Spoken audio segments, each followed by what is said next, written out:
Hey guys, welcome back to Kristen's Epic Adventures. We're here for our last video in our series for what I think is the coolest thing, the best thing about each class in the player's handbook only. Today, we're on that last one that is Wizards.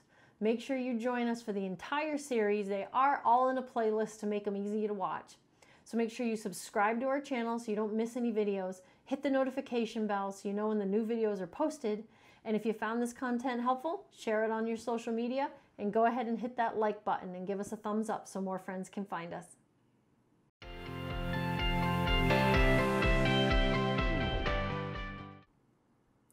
Welcome back, everybody. We're on our last video in this series, the best thing about each class out of the player's handbook, in my opinion. We did put all the videos in a playlist to make them easier for you to watch if you want to check that out or even share it with your friends. So today we are talking about Wizards. This is the 12th and final class in the player's handbook. So let's go over what I think is the best thing about Wizards. Now, a little background about Wizards. According to the player's handbook, Wizards live and die by their spells. Everything else is secondary. Now, Wizards are not born with magic abilities like the sorcerers. They did not make a pact with someone like a warlock. They actually have to study magic as a student to learn how to do magic abilities, okay? Now, they also only have a D6 as their hit die, so they're not real super tough. They're kind of squishy. You want to make sure you don't throw them into the middle of combat. You want to make sure you protect your wizards and your sorcerers and your warlocks and when combat's going on, protect them. Again, they have, just like a sorcerer, they are not proficient in any armor at all, so they're likely just wearing robes, and they only have a few basic weapons that they're actually allowed to use for combat. They mostly do all their combat through spells, and boy, do they have some good ones. So Wizards actually have a spellbook, okay, that all their spells go in. So they need to make sure that they don't lose their spellbook, or they at least have a backup copy of it somewhere in case they do.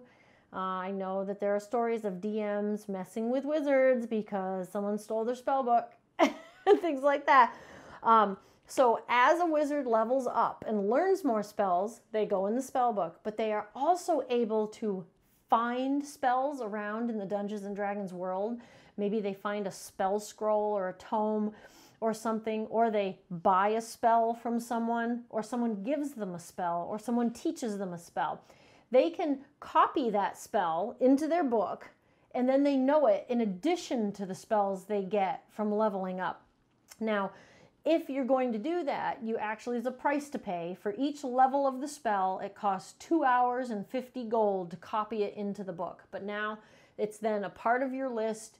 It's a spell that you know, okay? And now Wizards also have to select each day. Just because they have a million different spells in their book doesn't mean they have them all up in their brain all day long every day. You have a certain number that you actually prepare for the day, and those are your spells for the day. Now, when you take a long rest and you wake up, you can choose a different set of spells out of your spell book to prepare for the next day. So it's kind of cool because you can keep changing out your spells on a day-to-day basis. You may also find those situations where you're like, oh, I didn't prepare that one today. Oh no, we really need it. That sucks. But that's a wizard. But there's a lot of really cool things that a wizard can do, so let's go over them. Obviously, at level 1, they're going to get spell casting right away. Also, at level 1, they get this really neat feature called Arcane Recovery. Now, when they take a long rest, they get all their spell slots back. Arcane Recovery allows them to get some back on a short rest. Not all of them, but they can get some. It has to do with what level you are, how many you get back, things like that. Now, at second level, wizards are going to choose a school of magic. And there are 8 different schools of magic, and we're going to go over them in a minute. But I want to jump up to the next big increase they get without their school of magic is at level 18. They get spell mastery, which is they get to choose one first level spell and one second level spell. And they can now cast them at will without using a spell slot. It's because they've become so good and mastered those 2 spells that they don't have to use a spell slot to cast them anymore. They can just cast them at will. Now then at level 20th, the highest level in Dungeons & Dragons, they get signature spells, which also allows them to take 2 third-level spells that they can completely cast at will, doesn't use a spell slot, and it actually resets on a short or long rest. So that's pretty awesome. So those are some basics that all wizards get, but let's backtrack a minute to second level where you choose that school of magic. Now there are 8 different schools of magic, and bear with me while I go through them real quick and kind of what each one is about. We have School of Abjuration. Now these are where you have all your protection spells. It's a lot of buffs and protective auras and wards that you can do to yourself and your party. Then we have the School of Conjuration. That, just like it sounds, is kind of conjuring up things out of thin air, producing objects out of thin air. Then we have the School of Divination. That's kind of like fortune telling, foresight, knowledge about the future, being able to see things like that. Pretty cool. Then we have School of Enchantment, and that's about being able to take regular old objects or people or creatures and enhance them with magical abilities. Then we have School of Evocation, which has to do with elemental effects. So that's going to have a lot of like producing fire effects, air effects, water, acid, things like that, different elements you would find in nature and doing different things with that. We have School of Illusion, which is like kind of like tricks that dazzle people's senses, you know. Then we have School of Necromancy, very interesting. It deals with life, death, and as D&D calls it, undeath. Straight from the player's handbook there. And lastly, School of Transmutation. Now that has to do with modifying energy and matter and doing different things in the world with that. So those are the 8 different schools of magic. Now, all the different cool things that wizards can do, I thought the best thing about wizards is a particular school of magic. Now, you get different things at level 2, level 6, level 10, and 14 within your school.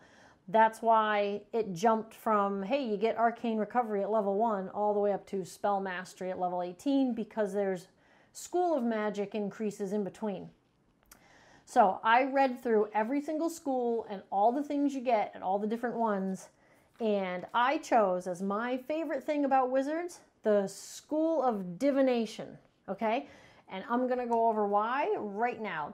So at level 2, and everybody gets this no matter which school you pick, but remember how I said you can actually copy spells into your book for a certain amount of time and gold? Well, as long as you're copying a divination spell, it costs half the amount of time and half the amount of gold. But every school gets that as long as they're copying in spells from their school, just so you know that, okay? But also at second level, the next thing that wizards from the School of Divination get is something that gives them a glimpse of the future. It's called Portent. What this does is after a long rest, you get to take 2 d20s and roll them and record the results down. Then while you're playing, you can use those numbers to replace any attack roll, saving throw, or ability check made by you or a creature that you can see. So if you have to make a roll, you can use those numbers instead, or if your friend is making a roll, or if a creature that's going to attack you or make you do something. Now you have to do it before the actual roll is made, but you can say, no, let's use this number that I rolled after my long rest instead. And you can kind of put that in. That's why it's kind of a glimpse of the future, because you've rolled some future numbers that you're going to use later on in the game. Now, because you have 2 results that you can use, you can only use 1 per turn, but they will both reset after a long rest. So every time you make a long rest, you get to roll those d20s again and record those 2 numbers down. I just think this is such a great feature. Replace any attack roll, saving throw, or ability check. Basically, anything you're using dice for except for damage. You can choose to roll one of these pre-generated numbers instead. I think that's great. 6th level for School of Divination. This is pretty cool. When you cast a divination spell that's of 2nd level or higher, you can regain a lower level spell slot.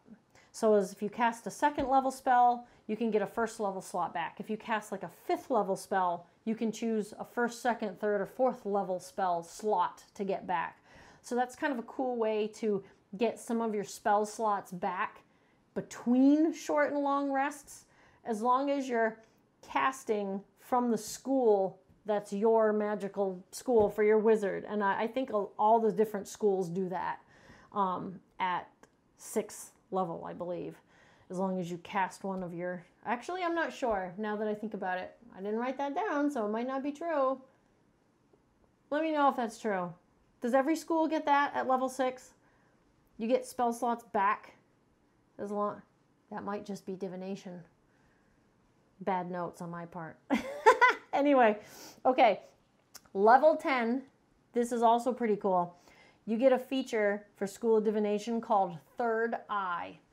Now what Third Eye does is it allows you to use your action to increase your powers of perception. So you use your action to choose one of 3 benefits or 4? One of 4.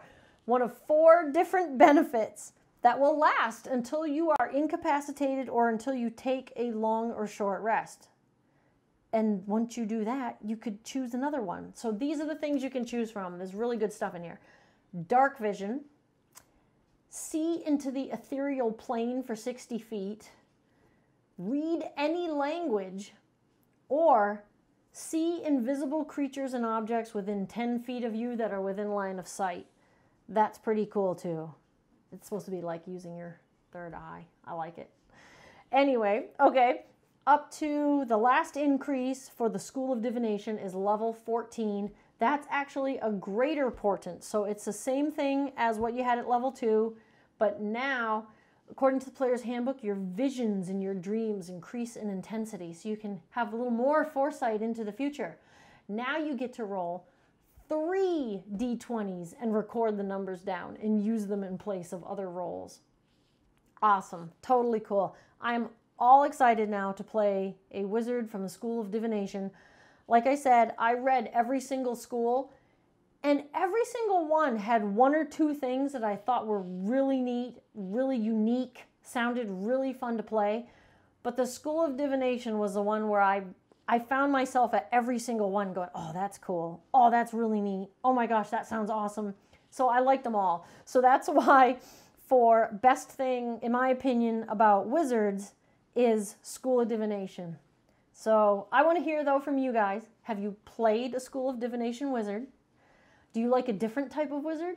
Do you like something out of another source book about wizards other than the player's handbook?